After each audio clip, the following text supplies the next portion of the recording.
Brought to you by खाता book.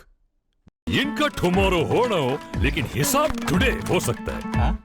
कैसे? भाई खाता आउट करो, खाता बुक डाउनलोड करो, ये ऑटोमेटिकली हिसाब करे, उधारी वापस लाए फटाफट। भेज दिया उसको हिसाब। खाता बुक, बिजनेस हुआ इजी।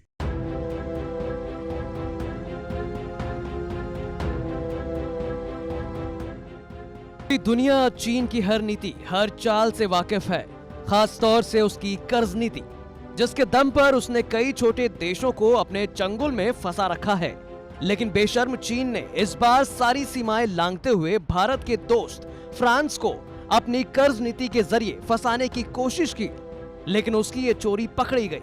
जी हां, अमेरिका के समाचार संगठन द क्लैक्सन ने चीन की इस चाल का भांडाफोड़ करते हुए बताया कि जिनपिंग सरकार ने फ्रांस चीन के द्विपक्षीय संबंधों को सुधारने की आड़ में कुछ महत्वपूर्ण फ्रांसीसी राजनेताओं को निशाना बनाया है, ताकि वो फ्रांस से अरबों डॉलर की परमाणु टेक्नोलॉजी पा सके, और इसके लिए उसने अपने प्रयासों को तेज कर दिया है। और तो और, अगर चीन ने इस टेक्नोलॉजी को हासिल कर लिया तो वो अपने वैश्विक प्रभाव का विस्तार करने और वैश्विक सुरक्षा को कमजोर करने के लिए इस्तेमाल करेगा। इसके साथ ही ये भी बताया जा रहा है कि चालबाज चीन भविष्य में इमैनुअल मैक्रों की आगामी यात्रा को सुनिश्चित करने के लिए कड़ी घेराबंदी कर रहा था। हालांकि अब जब उसकी इस चाल का पर्दाफाश हो गया तो वो इस टेक्नोलॉजी को पाने के लिए कोई न कोई दूसरा पैंतरा जरूर आजमाएगा। बताया जा रहा है कि चीन इस टेक्नोलॉजी को पाने के लिए इससे पहले भी कोशिश कर चुका था, लेकिन फ्रांस की राष्ट्रीय सुरक्षा एजेंसी और राष्ट्रीय सुरक्षा के लिए सचिवालय जनरल यानी SGDSN ने 2018 के आखिरी में गंभीर सुरक्षा कारणों के चलते इस पर रोक लगा दी थी।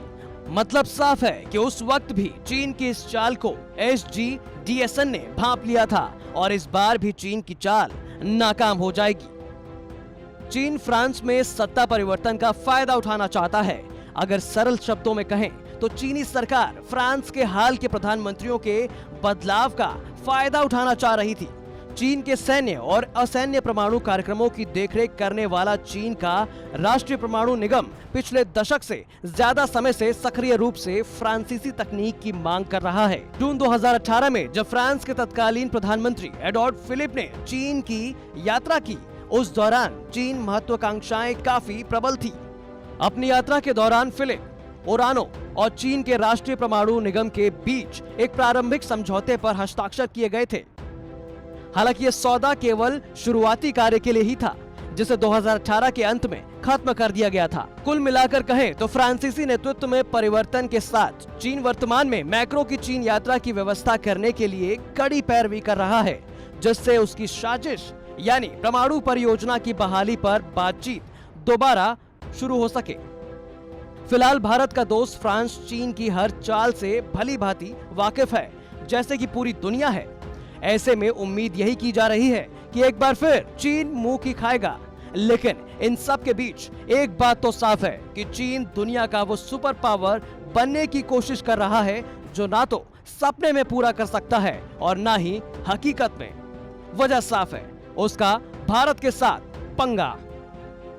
ब्यूरो रिपोर्ट, भारत तक।